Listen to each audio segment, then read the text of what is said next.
வெயிலின் சுத்தம் ஆனந்தம், மழையின் சத்தம் ஆனந்தம்.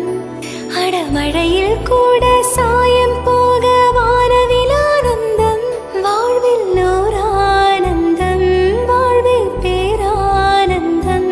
பெண்ணே நரையெழுதும் சுயசரிதம், அதில் அன்பே ஆனந்தம் ஆனந்தம். பச்சை கிளிகள் தோளோடு, பாட்டுக்குயிலோ மடியோடு. பூலோகம் ஆனந்தத்தின் எல்லை, இந்த பூமிக்கு கண்ணீர் சொந்தம் இல்லை. சின்னஞ்சீரு கூட்டுக்குள்ள சொர்க்கம் இருக்கு. அட சின்ன சின்ன